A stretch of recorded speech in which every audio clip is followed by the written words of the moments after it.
Hello viewers, welcome to the last video of the section Downloading, Installing and Configuring VirtualBox and its networking. In the previous video, we have learned about VirtualBox and traditional OpenStack cloud. In this video, we will perform steps to download, install and configure VirtualBox and its networking. Lastly, we will import the appliances. For a script to create the resources, please check out the official course Git repository at this web page. Once you are on a system that meets the minimum system requirements, proceed with certain steps to download the VirtualBox. For that, navigate to the VirtualBox downloads page, which you can find at this web link. Then you can download and install the latest version of VirtualBox for your host operating system. You can choose according. Before moving further, we will also download coa-aionewton.ova file from this website. On this page, first click on this link and select the direct download option from the download drop-down. Here in the popped-up dialog box, select VirtualBox Manager and click on OK. It may take some time. Let's wait patiently till the package is getting installed. Now let's configure VirtualBox networking. From the VirtualBox menu bar, select Preferences. In the Preferences menu, select the network icon and verify that Host-Only Networks is highlighted. Under the Host-Only Networks blade, you will be able to see VirtualBox Host-Only Ethernet Adapter. If you cannot see this option, click on the plus icon to add the Host-Only Ethernet Adapter. As we already have it on the list, we will highlight it and click on Tool button. Confirm the host-only network IP address. If you're currently using your host-only networks for other virtual machines in VirtualBox, you can create a new host-only adapter. After installing the VirtualBox networking, import the appliance. So, first, from the VirtualBox menu bar, select Import Appliance. This will be under the File menu in Windows.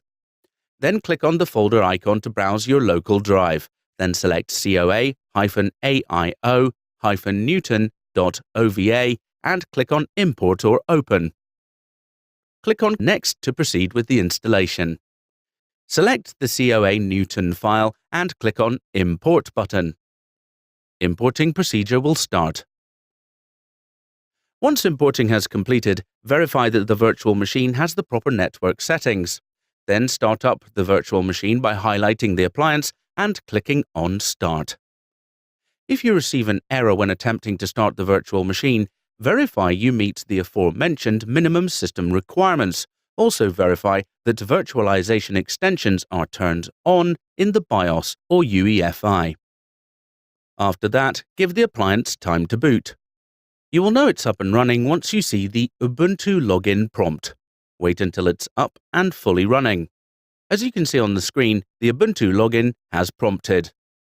Using a terminal client to SSH in the virtual machine appliance is the best way to work through the objectives in this course. Once connected, you can easily copy and paste commands from the code bundle of this video course into the terminal client window. For Windows, if you do not already have a terminal client installed, download Putty from the official website. Once Putty is running, fill in the username, IP address and port. We have entered the host name and IP address and set the port as 22. Confirm that SSH option is selected and under the Save Session, Default Settings is selected. Lastly, click on OK button. When prompted for a password, enter OpenStack. Here we are verifying OpenStack service connectivity with the CLI. Once connected to the virtual appliance, source the OpenRC file. Then, use the Python OpenStack client to confirm you can successfully retrieve a token. For that, we will execute this command. On executing token issue command, we need to wait until we receive a response. As you can see, we have received a response. Great. After that, we will verify OpenStack connectivity with the Horizon dashboard. The Horizon dashboard is compatible with the latest versions of Mozilla Firefox, Google Chrome, Chromium, Microsoft Edge, and Opera. To confirm you can reach the dashboard and perform certain steps. So first open up your system web browser and navigate to this web link. It may take some time for the page to load. It will eventually show the Horizon login screen. Enter the login credentials, username and password as admin and click on Connect.